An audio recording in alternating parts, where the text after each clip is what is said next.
Hello, everyone, and welcome to the most longest, overduest co-op episode ever known to mankind. I'm joined by the amazing Esther Ben. How you doing, mate? I am amazing. You were absolutely right. It's really good to be back. It's nice to catch up with you, mate. It's good to get a bit of F1 on the go. I know. How's your week been? It's been all right, actually. I've been busy making myself as poor as possible in the Steam sale. So much bought. Yet, if someone told me what are the big games that you've bought, I couldn't tell you. But I've bought a shitload. I haven't dipped my toes yet, but it was payday today, so I'm expecting some pain. Those sales are the work of Satan. They are. Thankfully, though, because there's been a massive spike on at work, I was just like, well, if you need me to work on this, then you need me to work from home. If we go, and I'm like, yeah, shit, save the travel money, save the travel money. So I was like, right, that's 25 quid a day that I don't have to pay on the train. What can I buy? Because in my head, it was spent already. Yeah, I mean, that's the thing, isn't it? I'm the king of that sort of false economy. That you convince yourself, well, the money was gone anyway, so, you know. Exactly.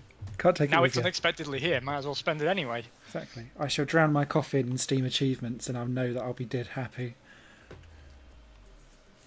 Where are we? We're at Hungary. We are. We are hungry for some Hungary.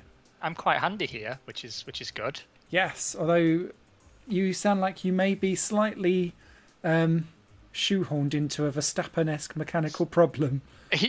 Yeah, because I keep killing my Xbox controllers. That's why I'm not making videos myself right now. I don't know what I'm doing. Like, I can't use any other controller except the Xbox controller because it is the favoured controller. It is the controller of the gods. It is perfect size for my hands, and I like it. But every time I get a new one, I kill it within a few months, and I don't know why. So I've got that problem again where the car will just, take some steering input and then hold it for 5 seconds. Oh, no. So, no doubt I will not finish this session. So expect some rage because this is a track that I should have a good chance of getting some points at. And I can see them already riding off into the sunset with somebody else. Probably that fucking Felipe Massa. Dirty Massa. I should try and pick up some for you in the pre-Pink Force Indias or Force Ones. If you've read the news today, Force One. Yeah, they're changing their team name so that because they're saying that Force India is quite limiting on what they can actually do because no Indian companies have come on board since Narain Karthikeyan went, I'm alright, cheers. So they're now calling themselves Force One, which I think F1 will probably take a bit of umbrage with because when you do those initials, F1. Yeah, I was just about to think about that. That doesn't sound so good. Are you taking soft, balanced, or hard tyres? I shall balance my bum cheeks all the way home. I might do the same because I'm expecting an accident, so I need, really. I'm also drinking. I'm on the beer. I thought, I knew they were up for a rebrand, but Force One is a terrible name. It just needs an air in front of it or something. Yeah, and the other thing, of course, is that I thought they were going to be Brabham. Oh, yeah, I forgot that story. I mean, Bernie confirmed that he was in talks, and talks were proceeding. The Brabham family confirmed it. I mean, why having this interim name? Because, again, it'll be BMW, Sauber, Ferrari, Petronas vision all over again. Where, the team is BMW. Do you remember when Peter Sauber bought back BMW Sauber, but it had to be BMW Sauber Ferrari because they wouldn't let them change the name, even though there wasn't a BMW engine on there. That's exactly what we're looking at. Oh dear. Oh wow. Of course, we can't now do too many Manisha jokes, can we? No, I was wondering actually, where shall we start today? And you've just managed to settle the issue there. Because there's so much to talk about because it's been so long.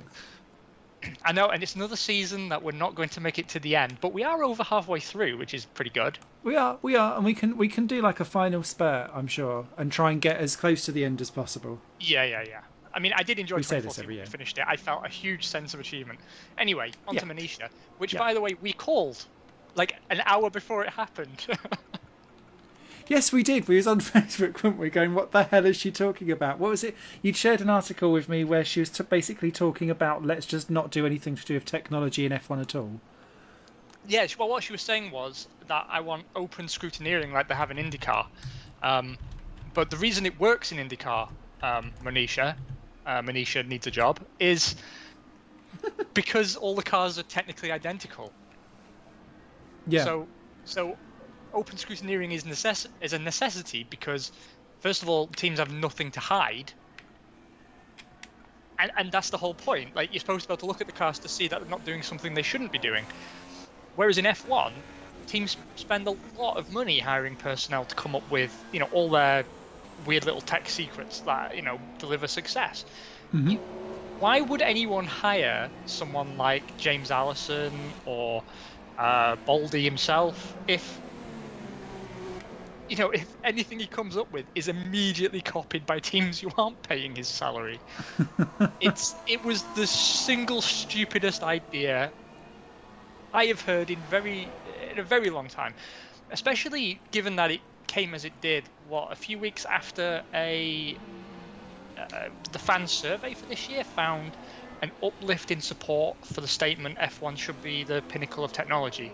Yeah. It was something like, we're talking overwhelming numbers of people say F1 should be the peak of motorsport technology. Which is surprising when you consider the amount of backlash that like turbo era and all of this kind of stuff has had with hybrid engines, because doesn't that kind of fall into the same lump? But I think people have kind of come around to it. It's always when you have big changes, everyone's all like, oh, let me put on my rose tinted glasses. But no, actually, I think we're now starting to settle a wee bit. I think so too. The fact is, like, for all the faults with like the hybrid era for the last few years, obviously we're a lot faster this year. Mm-hmm. Once the cars are actually out there racing, what's the problem? Yeah. You don't notice it, do you? No. You don't notice. Once you've got past the sound thing, of course. When you're watching it on TV at home, you can't tell the difference. No. Yeah, my gamepad gave up there for just a moment. Oh, was that but it's turn okay. one? Yeah, it's okay. I've got an idea, right? Because when I feel it happening, if I hit the start button, which does work, then the AI should take over. Ooh, good shout. It means I have to have the reflexes of a Formula One driver, and I don't. But maybe I can salvage something using that method. I like this idea. Anyway, we were talking on Facebook about this, and I called her out saying they need to get rid of her because she's done more harm to that team than good. Mm-hmm. And initially I rated her when she was sort of Peter Sauber's Bitch. bum boy. Yeah. She seemed to be very competent. I remember lauding them for sort of keeping a tight hand on the purse strings and sort of running the team financially responsibly. Mm-hmm. And then how hollow those words seem now. And obviously Sauber haven't really been forthcoming about why they've got rid of her. The rumour was that it was something to do with her wanting to favour the Pascal. Mm-hmm. As far as I'm concerned, I think it's pretty obvious why they got rid of her. Because she's inept. Yeah, I wonder how much of it is to spare face. Because it has just been from one train wreck to another quite consistently over the last couple of years. And you kind of go, well, what's next in the Lolathon that is her management? Which is a shame. And I wonder if, like Peter Sauber, he was like, yeah, it's my time to go now. I'm quite happy with Toodle Pipping. I wonder how much of the knowledge went out the door with that. Because the further away that they've got from his style and way of dealing with things, the more downwards that team has got. I have a lot of love for Peter Sauber. You touched on why there, because he was one of these, back in the day where an F1 team could be steered by a single person. Yes. He was one of those guys, and he was one of the ones that, you've got your Eddie Jordans and your Flavio Briatoris, who are all wheeler dealers, big mouths, To some extent, you could say that about Frank Williams in the sense that he wasn't necessarily a big mouth, but he was a wheeler dealer behind the scenes. He was a politician. Yeah. Peter Sauber was always very pragmatic, and he was sort of a very stable hand. He was knowledgeable and sort of quietly confident. Yeah, very Swiss. Yeah, and I liked that about him massively, and I think he was the right man to be leading that team. And credit to him for sort of looking at it and saying, the era of my generation is over. Mm-hmm. But I can't help feeling that maybe he went a year or two early. I mean, he has to go eventually, of course. I mean, I didn't realise how fucking old he was, but he is properly old. He's in his 70s, I believe. So, yeah, it arguably was time to have a bit of peace and quiet, put your feet up and watch a bit of Gardener's World. You've earned it. But, I don't know, it all fell apart after he went, didn't it? She got 1 or 2 good years with the Perez era, where he was getting results that the car arguably didn't really deserve because he could wring the life out of the tyres. Yep. Yeah, and Kamui as well. I gained a lot of time from somewhere, and now I have to finish the lap, even though I didn't want to. No, I'm not going to. I'm going to come in. But all of those results and those seasons come directly off the back of his structure and his leadership. Yeah, exactly. So that's what I mean. She sort of tailgated on what he did before he left. Mm-hmm. And then I think there's very few team principals who were in a position to survive something like the contract debacle. Back in, was that 2015 or 2014? 2015. Yeah, it was. You're right, because it was Vandergaard, right? And he was at Caterham in 2014. Yeah. There's very few team 13. principals that who have to answer to actual team management who would survive something like that, because it is the highest level of incompetence, and particularly for someone who claims to be a lawyer. Yes. Get all your shit together. Yeah, I mean, my real problem is that I absolutely love Sauber. It's a huge thing for me. The arguably my favourite team on the grid as a team. Mm-hmm. Simply because I have a lot of fond memories of them from the late 90s, early 2000s, where they were solid midfielders who were occasionally pulling out some surprise results. Do you remember that year that, was it Alesi got pole? I don't know if he kept it. 98. Out of nowhere, he just put the Sauber on pole. Yes, Austria, 98. Thank you, Mr. Encyclopedia. Fisichella got it in the end. Yeah, he did. Got pipped, didn't he? But I remember that happening, and there's those moments in F1 that just stay with you forever. Like one of my earlier ones was Damon Hill's arrows giving up. Yeah. Podium at Hungary in '97. It was just one of those moments for me that stuck with me forever, and I have a soft spot for teams that have a positive identity within the sport and have shown that they've got the chops to stay there, and I hate to see them struggle. Yes. Same, with the wilderness years over at Williams, I was very sad to see those. Fortunately, Claire Williams is a much better manager than poor old Manisha, and I feel she's been quite willing to acknowledge gaps in her own knowledge and hire people who do know. Yeah. Rather than try and maintain. Because, I mean, Sauber's one of the last teams on the grid that had that structure where the buck stopped with her. Mm-hmm. A lot of other teams were sort of running by consensus. I mean, correct me if I'm wrong. I mean, I don't know. Maybe I'm talking bollocks, but I can't think of any other team on the grid that, when you think, who's Martin Brundle going to stick a microphone in the face of, it was always her. Yeah, because there was always. I mean, they've nabbed James. Have they nabbed James Key again? I can't remember. But he used to be about there. Okay, so he used to be about Sauber-wise, unless I'm making that up. But there is no one below that you would go to, because no one else sticks their head above the parapet. And I guess what then makes me kind of slightly concerned for Sauber in the future, in the same way that I'm concerned for McLaren generally, is that they've now got investors who seem to be hidden investors who don't really stick their head out. And so what's the team's identity? What do they wrap themselves around? Who do they go to for management structure and advice and all that crap? Because it feels quite wingless and rudderless. And I remember Caterham trying this in 2014 when I was like, we're going to be managed by a consortium and we're all going to be democratic. And that ended fucking well, didn't it? So, yeah.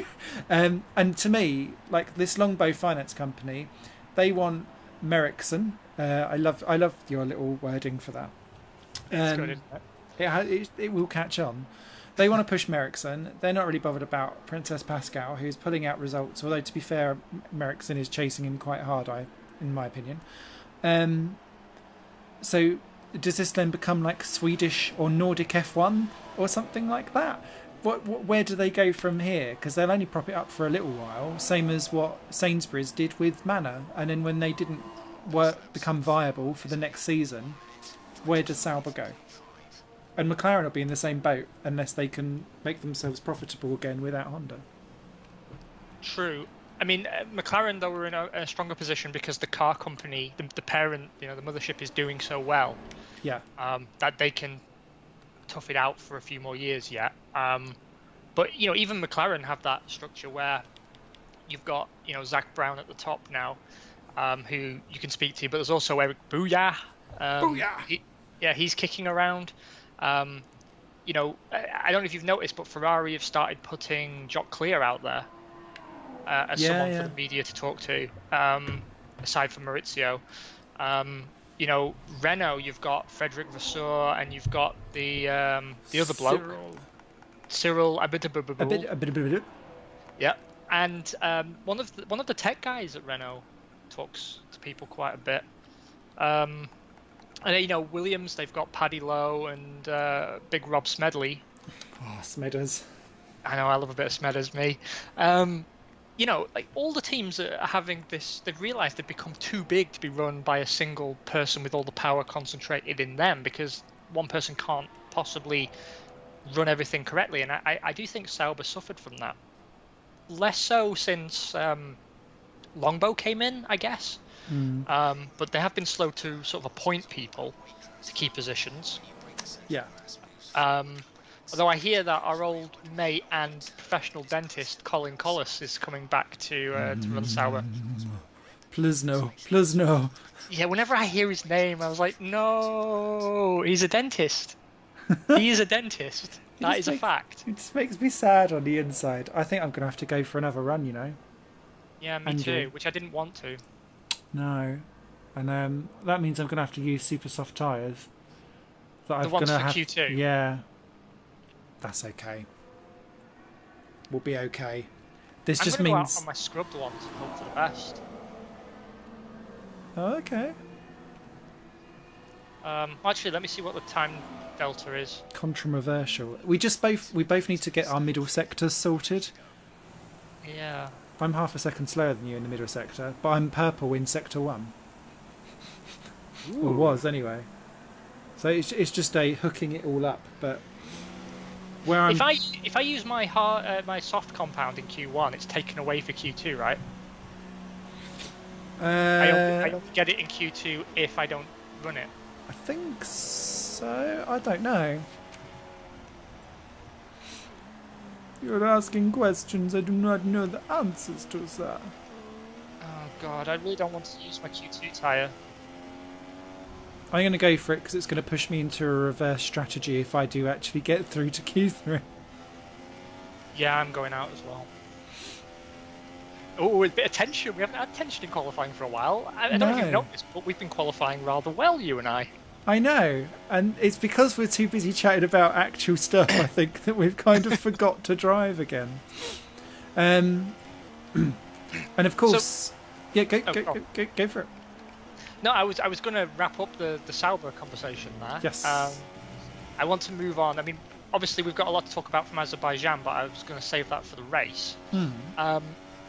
Let's talk Renault for a moment. Because what the bloody hell do you do with Palmer at this point? Give him a hug. But also line up next year's replacement.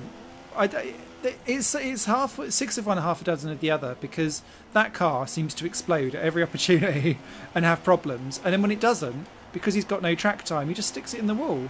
He's well off the pace of Hülkenberg. The delta between the two is actually embarrassing. It's the biggest on the grid, I believe, isn't it? By such a way. I know people are like, Stoffel needs to hurry it up, but like, that's Alonso, who is driving at the pinnacle of his racing career, and Palmer is supposed to be in Last Chance Saloon. He's been drinking there since about round 4 of last year. Yeah. He started off so well as well. I remember being quite happy with his showing in Australia last year.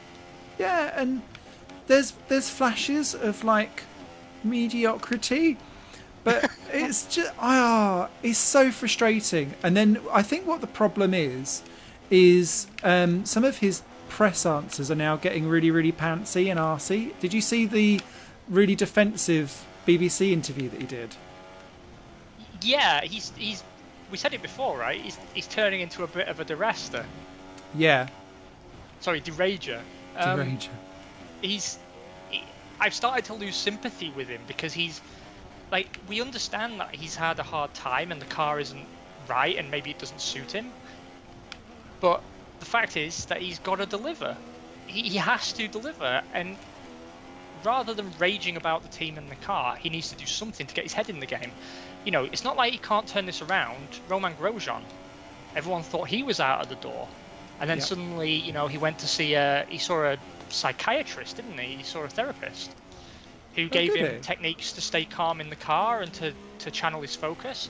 And suddenly he starts showing like, hey, when Kimi's gone, you have nothing to worry about, because I will bring home the points for Lotus. And I still rate Grosjean really highly. I genuinely believe the brakes on that Haas are fucked.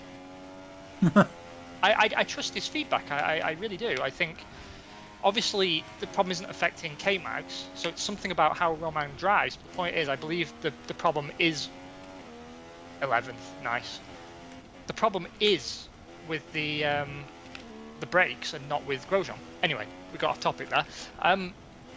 He has to start delivering, and there's been all this talk around Robert Kubica, and apparently in his test he wiped the floor with Sergei Sorokin. Oh really? Yeah, on quali pace and race pace, and Sorokin is the one they're potentially lining up to put in Palmer's seat. And obviously everyone would love to see Kubica come back, and Renault said, well, we're not sure we want to take the risk. Take the fucking risk now. Yeah, because you're not gaining anything with Palmer. No, I mean, it's fine if you don't want to risk him at the start of a season next year, if you don't want to build the team around him and Hülkenberg without knowing what he can actually do during the course of a season. That's perfectly understandable. That's a perfectly reasonable position to take. 16th. Perfectly reasonable position to take. But for this next half season, you're not losing anything because Palmer's not delivering anyway. No. So why not get Kubica in there, give him half a season and see how it works out? If he retires every race because his arm hurts, at least the car's still in one piece. Exactly. You're saving money over the course of time. And I think with... especially whilst they're in such a development cycle phase at the beginning where the thing is exploding everywhere, they're having technical problems everywhere. So long. I think the only thing that kind of makes me slightly nervous is if Kubica does come in and not do particularly well. I think that would be quite sad to see, but I wouldn't necessarily be like, bad, because I'd rather have him have a go. Yeah, exactly. I mean, I wanted Heikki Kovalainen to do really well when he substituted for Kimi Räikkönen, and he went on to embarrass himself. But I'm glad he tried. Yeah. And I feel the same very much about a Kubica comeback as you do. No one wants to see him come back and see what he's lost, and no doubt he will not be as fast as he could have been. But if he's wiping the floor with Sorokin, and Sorokin's been doing open wheel formula for years, and Kubica has not because his arm fell off. What have you got to lose by giving him half a season? He's an experienced Grand Prix driver. If nothing else, he can help you develop the car. Yeah, exactly. I mean, I don't believe Palmer's feedback is exactly going to be world class because he doesn't have the track time to evaluate the car. No, and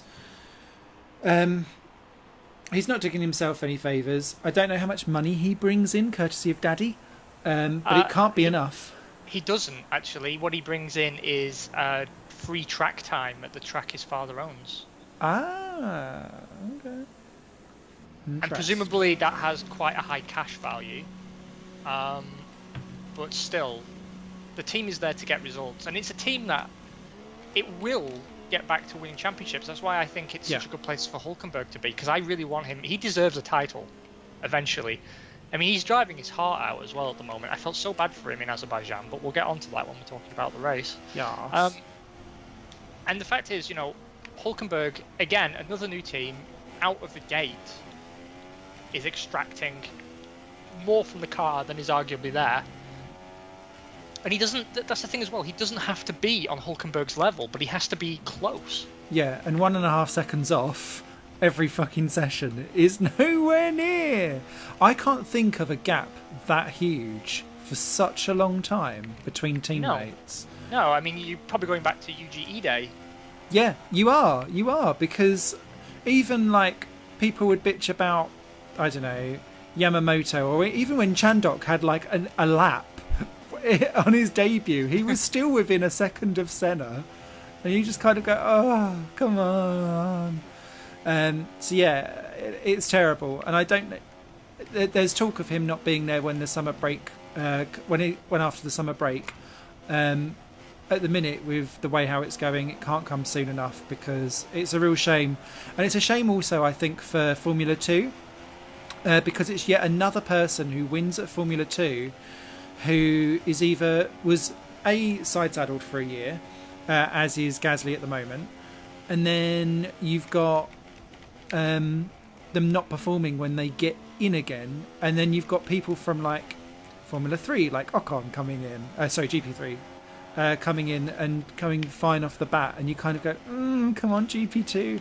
I love Formula 2 this year. It's absolutely, it's beautiful racing with a sprinkling of carnage, and there's plenty of good guys in there, but I worry that as a series it might be slightly overlooked if more and more people get churned out Palmer-esque.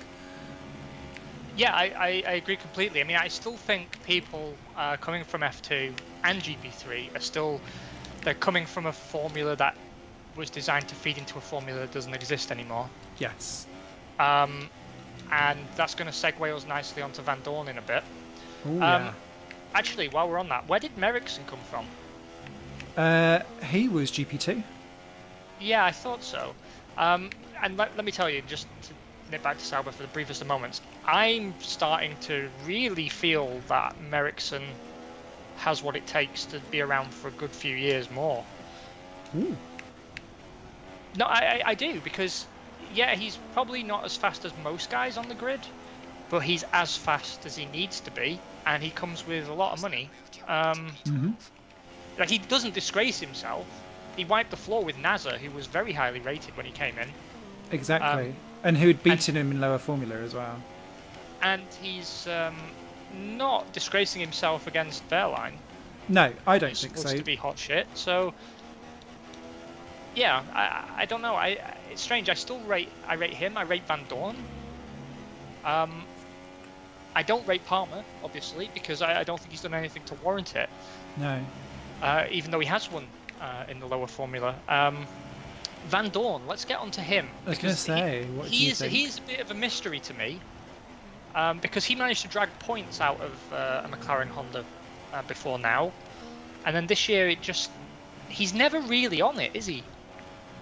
No, and there was an interview, I can't remember if it was who it was referring to. It might have been Ted Granny Kravitz or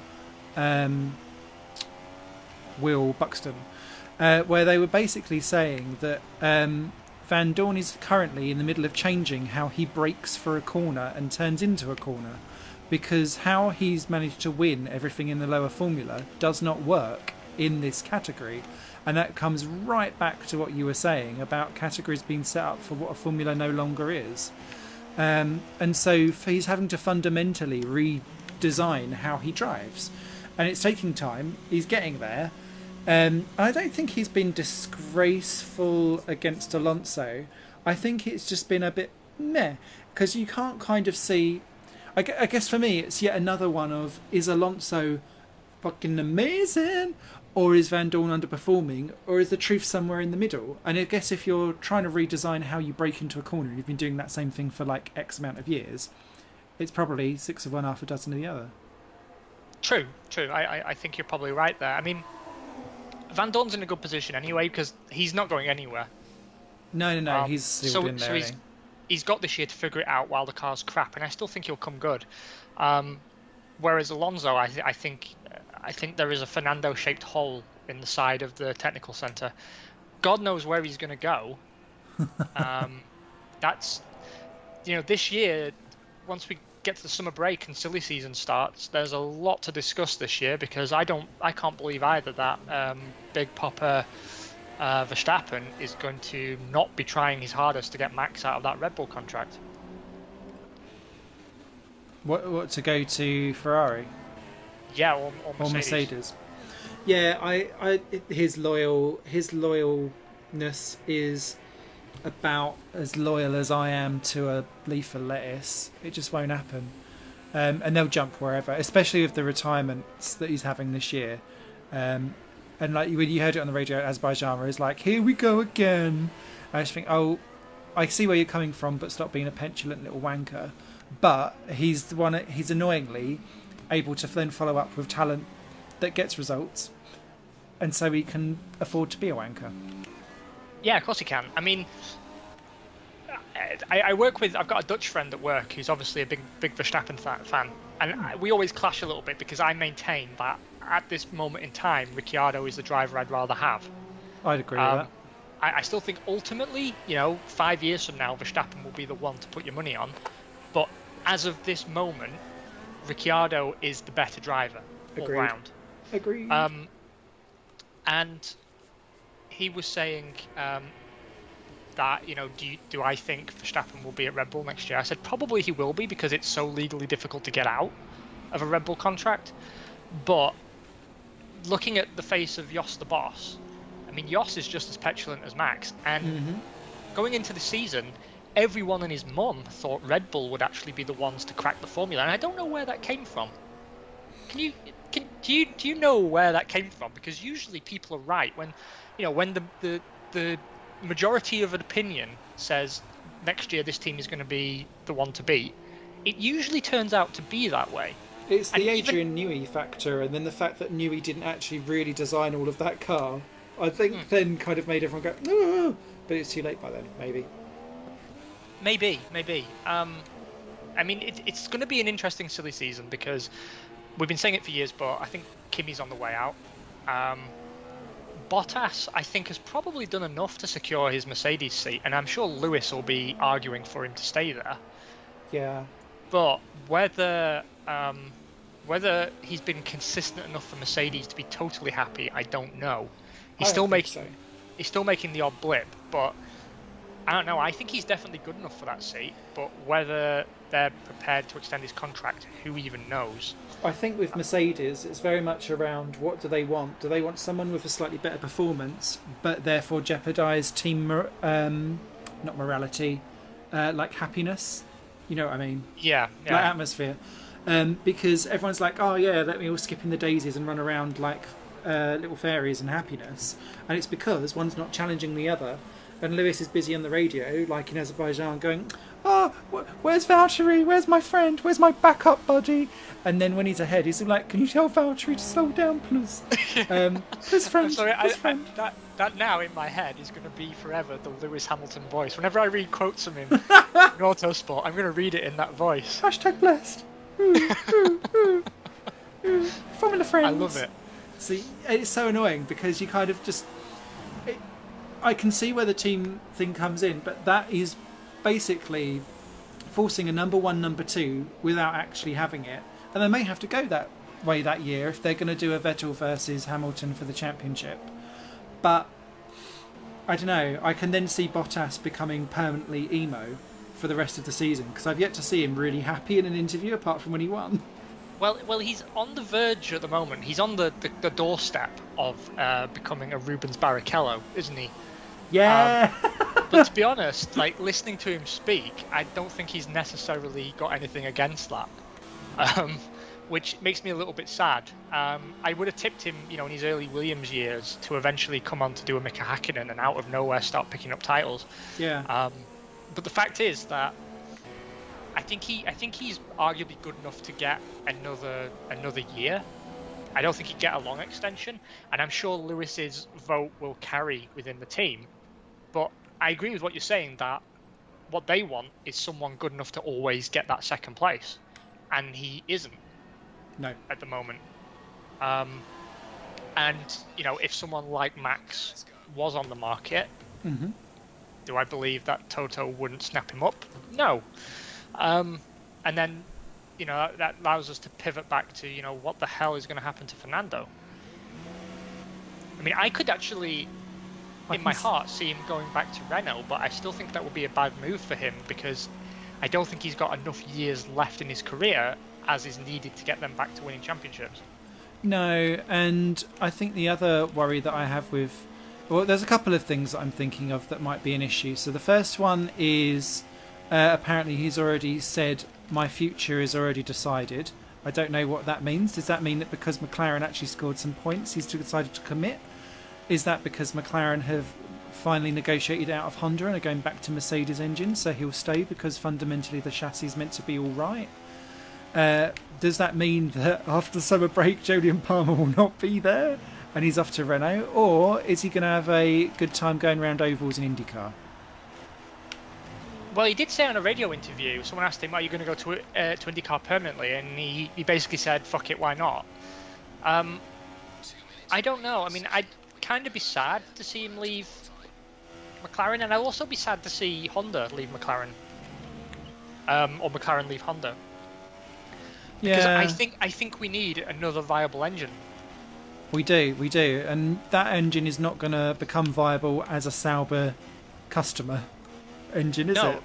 No, it's not, and I don't know. I'm still on the fence about whether McLaren will actually pull the trigger, given what it's worth to stay there.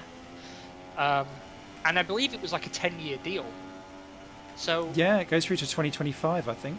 So it's a deal that is going to really disrupt their business plan. Because suddenly that's a lot of money they're losing, not just for 1 year, but for all the years subsequent until that deal would have concluded. And we're talking like serious big-time big bucks. Yep. Now, obviously, I'm not sure Honda are particularly happy with the value for money they're getting out of this deal right now. And, maybe they part ways.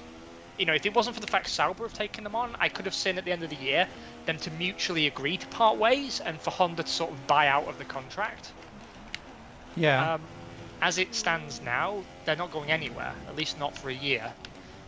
And so I suppose it's quite likely that that they'll talk McLaren into sticking around. And I think the engine will benefit from being in the back of another car. Oh, yeah, absolutely. But who is going to go to McLaren to replace Fernando, and where the hell is Fernando going to go? I think he's the key. Him and Verstappen are going to be the keys to the driver market. I still think that Raikkonen's going to be gone from Ferrari, but I still think Perez is going to just slide into that seat. No bother at all. The rumor has resurfaced again about Ricciardo being sounded out by Ferrari. I'm not entirely convinced about that, and I don't think Christian Horner would let either of his guys go, because love them or hate them, they do make a good team. Yeah, and they do work well together. Yeah, I don't think there's many drivers that could work with Max without fucking throttling him to death. Yeah. Have I made it through? I think you have, mate. Have you? No, I'm on the soft tyres because I ran both my super softs and then didn't actually improve, and then didn't need to anyway. Oh well, it means you could do the bulk of the talking then in Q3.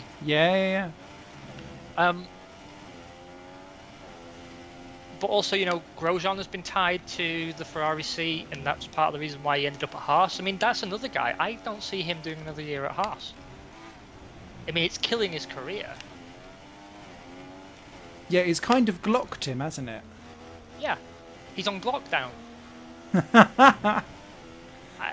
You're right. That is a really good analogy. It has completely, because he was a guy. He was like a rising star when he left Lotus, and I knew when he left Lotus, actually, it was a fucking stupid thing to do, even though Lotus were in the doldrums.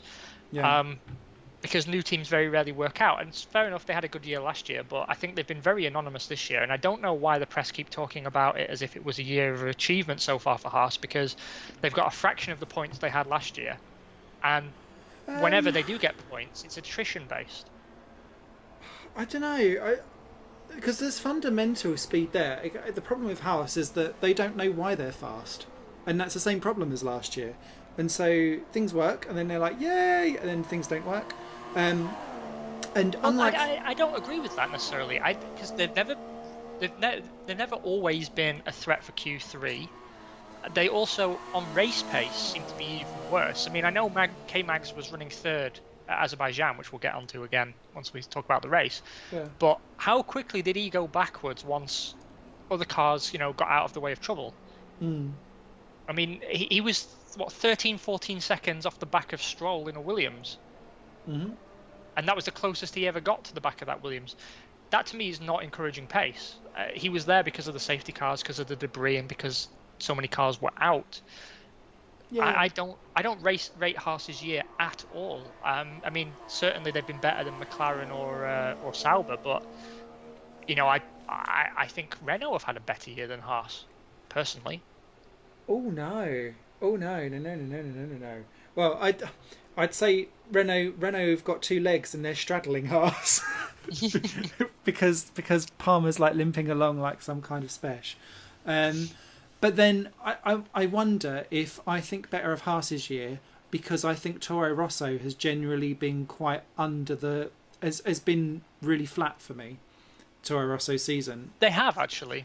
You're right. And I don't know why, because before Azerbaijan, they were outscoring Williams and Haas, and so they were doing well in the points, but I couldn't have noticed that. And when I look at it, I don't think it's the team that's doing well. I think it's Carlos Sainz and Daniel Kvyat pulling points out where they shouldn't be pulling points out. You just took the words out of my mouth. Yeah. Oh, thank you. I'll pop them back in. There you go.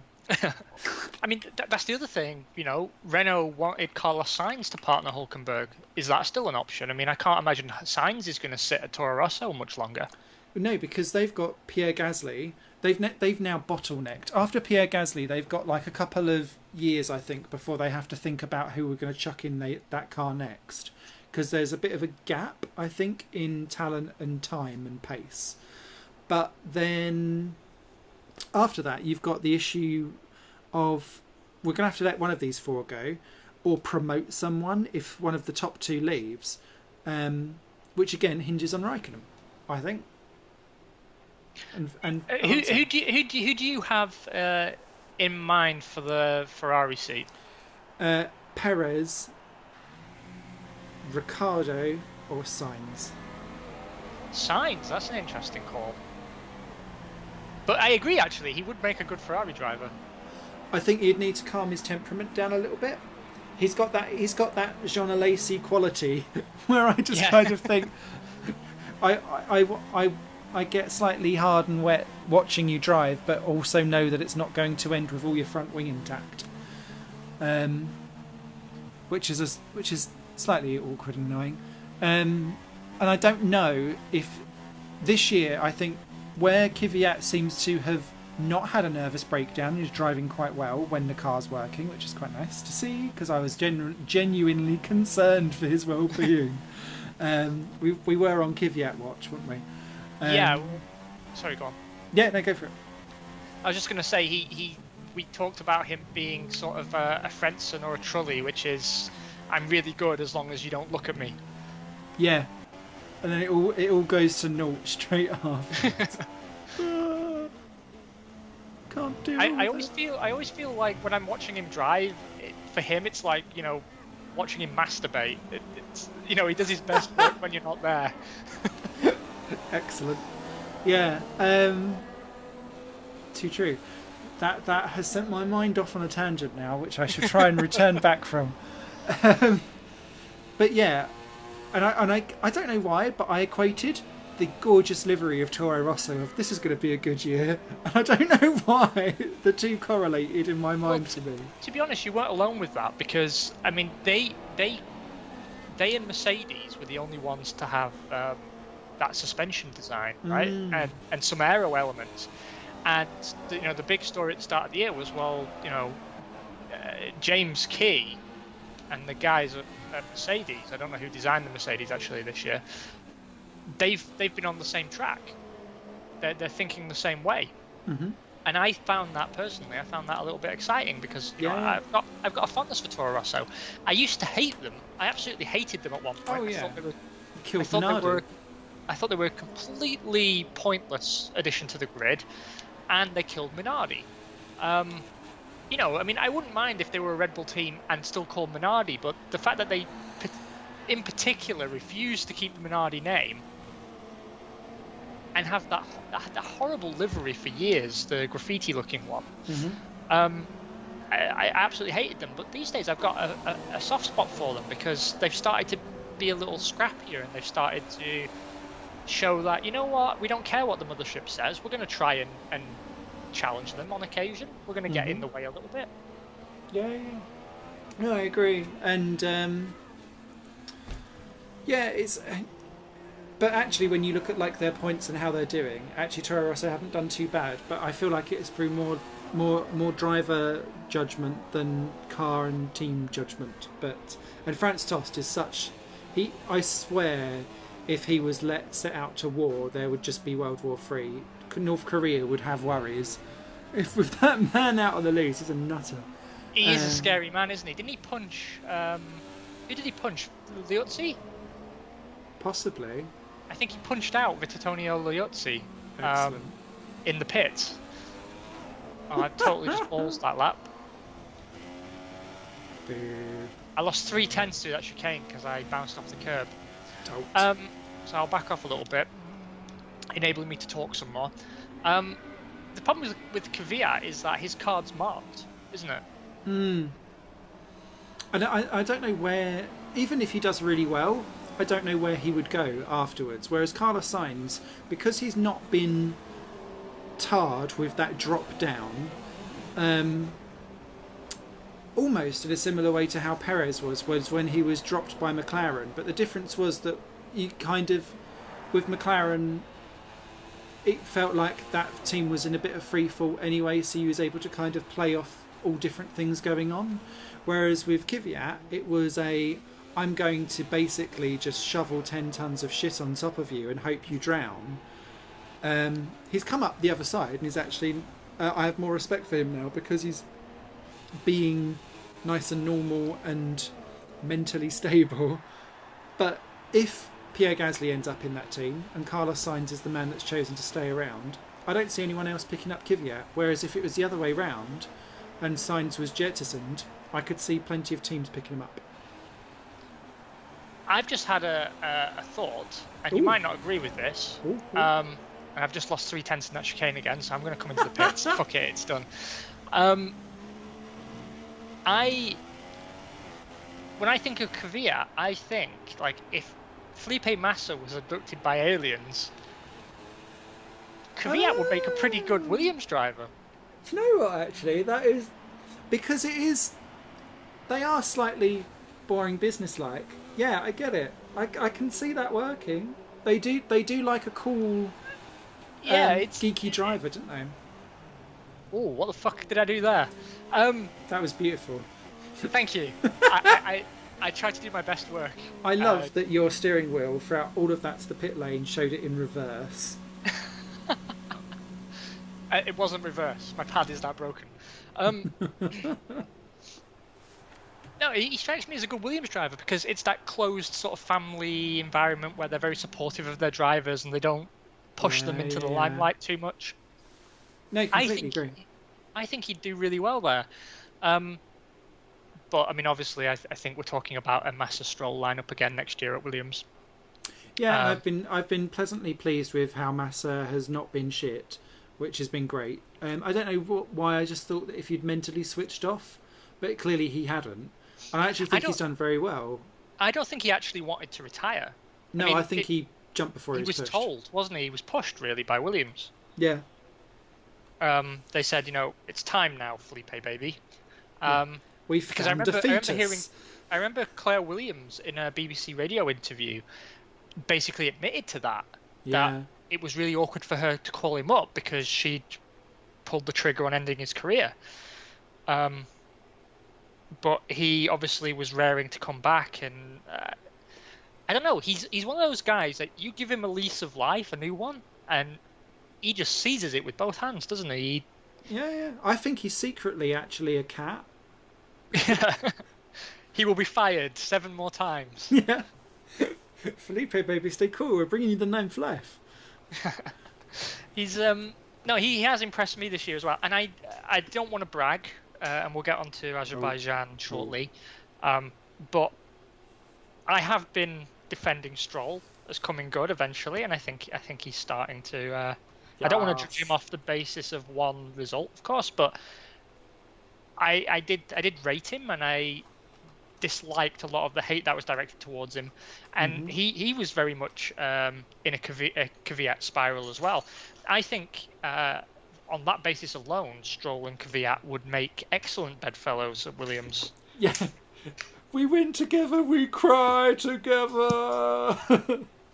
I just unplugged my controller by accident by rolling over it with my office chair. Amazing. I'm glad that didn't happen during the race. Yeah. Down at turn 1, please. Proper Maldonado it. Yeah. Old school Grosjean. Yeah. Well, Maldonado's been sniffing around the paddock, waiting for him to announce his return to Renault. Oh, God, no. What do we have to do to get rid of him? Do we have to crossbow him through the heart? What happens if Palmer does not return from the summer break, but Pastor does? What would you do? What would you do? I think I would probably walk away from F1 forever. Oh, a little bit of me would be happy on the inside. No, honestly, I mean, to be honest, you wouldn't be alone in that, because I'm pretty sure Lance Stroll and Daniel Kvyat and Julian Palmer would be incredibly happy to see him back, because he's like a shit magnet. All the criticism that's currently coming to them, it's only there because the umbrella that is Maldonado is not, protecting them from the shower. No, there's such a depth of talent available right now. I mean, the F1 field is one of the best we've had in a long time. There's very few people that I would actually kick out. If you think back to like 2013... There's only one for me. Yeah, actually. Because Van Dorn, I'd rather give the benefit of the doubt. Yeah, no, I think Van Dorn's good enough. Yeah, and he's the only other one that I think's been underperforming, really. I tell you what, Felix Rosenqvist. Yes. Let me talk for just a moment. I was there when he took his maiden win in Formula E. Hey, how was that, by the way? Was that a good event? Excellent. It's even better than the first year I went. Honestly, they've done such a great job of making that sport accessible and family friendly. Like there's a full day's worth of events. I hung out at the Panasonic Jaguar team. Oh, They had their trucks kicking about, and I went inside and had a bit of a nosy about, saw what's what. The drivers have to walk through like the public area to get to the pits, so you can always get a cheeky autograph. Plus, they do like several autograph sessions over the weekend where you can go meet. I got a cheeky moment with Sam Bird again, who signed my Virgin shirt the first year. Hey. The racing is pretty good, to be honest. And I thought Rosenqvist was a name that was on the bubble for Formula One for some years, and I always wondered why he didn't make it in. And now I'm wondering even more, because his drive in the win was pretty excellent. It was an Ocon drive, where you keep your head and you get the result in the end. It's very much a marathon rather than a sprint. So while Heidfeld and I think it was Acosta were caning each other at the front, he sort of hung back in third and then put it on strategy which is a perfectly valid way to win it. So Yeah. thanks to him. Yeah, there's only really Palmer at the moment that I would get rid of completely. Closely followed, actually, I suppose, by Mike, because it's time. It's time, Kimmy. It's time. Time to go, Kimmy. It's not that he's bad either. It's just that he's very rarely on the pace of his teammate, and he's just not delivering the results. Well, Felix Rosenqvist was one of my two big shout outs that I want to get into Formula One. The other one being Charles Leclerc, and with Rosenqvist, I think he was on the route to Formula One, and then he went to Indy Lights, which then automatically puts you into you're going to go the IndyCar route. But what I really love about Felix is that he just drives any old thing, and he turns up in all of the championships, and like he's done he's so many everything, things. isn't he? Yeah, it's like, oh, I've got a spare day, quick, BTCC, turn up there or something stupid. I'd be like, lol.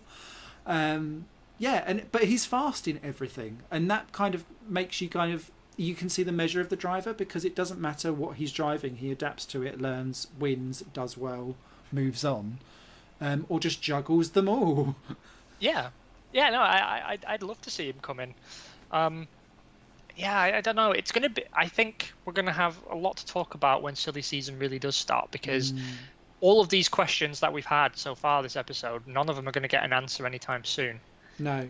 That's good news for us. It gives us a lot to talk about. Well done for Q3, mate. Yeah, I made it in at least. I mean, I was way off the pace. I couldn't get a single lap clean. I would have been at best 9th, but I would have taken it.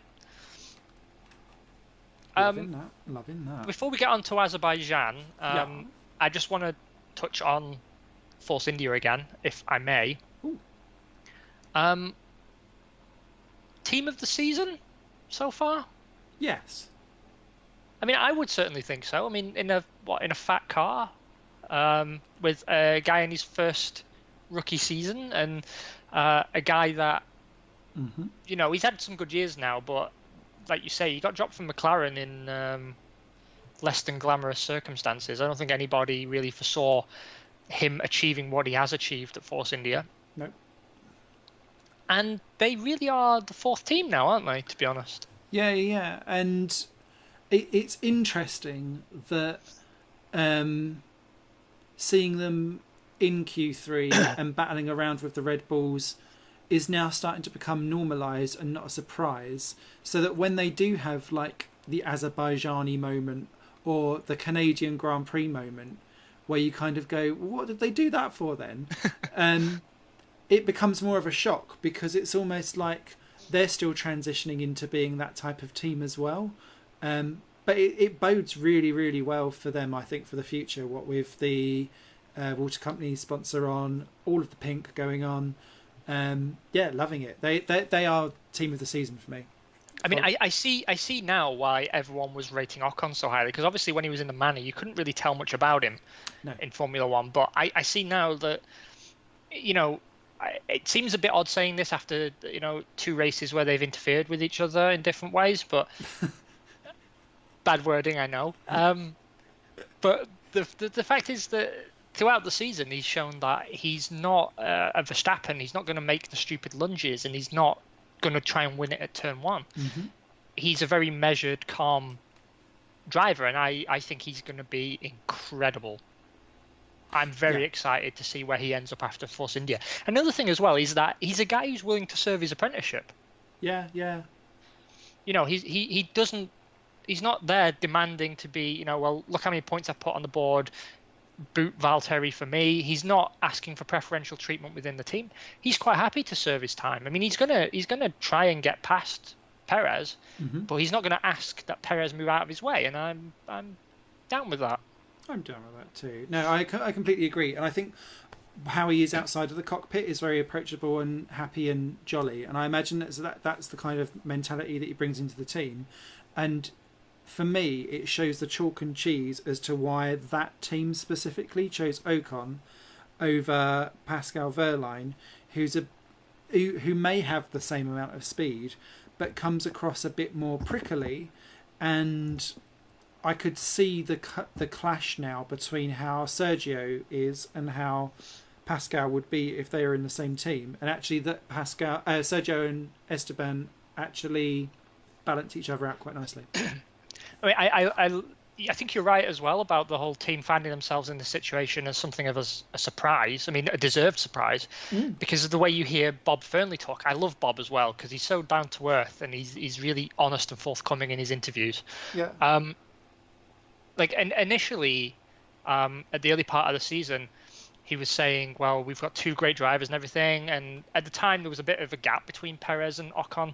And he was saying, we're not going to do anything to do with team orders. And then there was the incident in Canada. And he said, well, yeah, maybe we could have got a better result, but we still feel it's not right to have team orders. I mean, we've got two great drivers that are now competing with each other. And it's a good problem to have. And then now after Azerbaijan, he's saying, well, okay, maybe we do seriously have to talk about how we're going to handle this now. It's almost like he didn't expect them to be quite so competitive with each other, and for the team to be in a position where two cars coming together. Once upon a time for Force India, that wouldn't have meant anything except a bill for repairs. But this time, it could have been a double podium that they lost. But he's still very positive about the whole thing, and he's still saying, well, it's an excellent problem to have, and it is. Yeah. It really is to have two great drivers who for the most part get along well off track as well. I mean, it's very rare that you have drivers that are so close in terms of ultimate pace that can be affable and friendly with each other outside the cockpit. And I don't know, I've got a lot of love for Force India in its current form. I hope they don't call themselves Force One. I'd love to see them, if they're going to change, I'd love to see them come back in as Brabham. I think that's a name that deserves to come back, and I think, come on, the merchandise will walk off the shelves. And just before we dive into the race, bringing back Brabham and the survival of Sauber are particularly important to me right now because with the sport's new American owners, you've heard about their proposed franchise system, right? Briefly, but for those people that don't know, do give it a quick breakdown. So they want to move to a position like most American sports, like the NHL or the NFL, where the FIA grants a franchise license, and when teams change hands, they take over the franchise. The franchise name cannot be changed at the owner's whim. It has to pass a vote for the good of the sport. So the idea is that Sauber would be a team forever, in theory. Right. And if they went out of business, when their license was sold, the new team would be Sauber. Right, okay.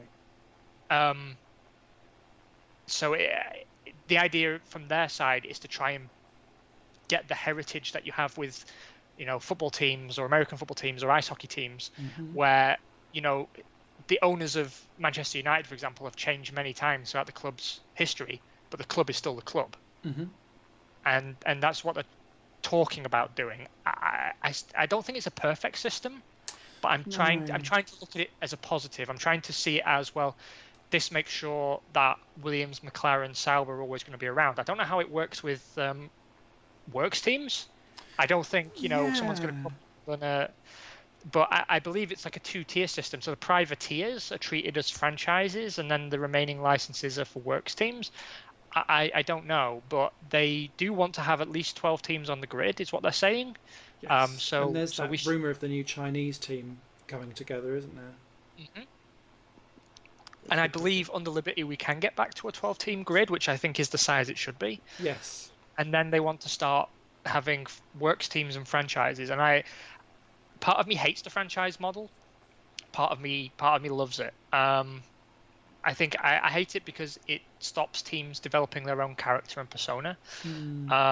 But at the same time, I love the protection it offers to some heritage names, and it makes me sad Minardi aren't there. Yeah, because I was sitting there thinking, if I had the chance to seal the team names in forever, I know what you would pick. Mr. Arrows would be there. Absolutely. You'd save Arrows, I'd save Minardi. And then we'd probably find some other 80s, 90s reject team to throw in as well. Well, I mean, I honestly think, Minardi, McLaren, Sauber, Williams, yeah, Brabham, Tyrrell. Yes. like even dropping arrows, and God love them, I love Jordan and Ligier, but they don't have the same pedigree. Brabham and Tyrrell in particular, they're like legendary names in the sport. Mm-hmm. Those are the names I'd like to see protected, but it's not going to happen, is it? Does Lotus become a works team or a thingamy-bob? That would be an interesting one. Yeah, there's some that kind of straddle the two. Like McLaren, if McLaren was no longer... McLaren as a business no longer functioned, but the McLaren name was still in F1, that would be a bit weird if like a completely different company was running it. It needs to be more kind of workings for me. I mean, I believe it's nothing's finalised or anything. Interesting. I do like the idea in part. I'm just trying to see the positive in it.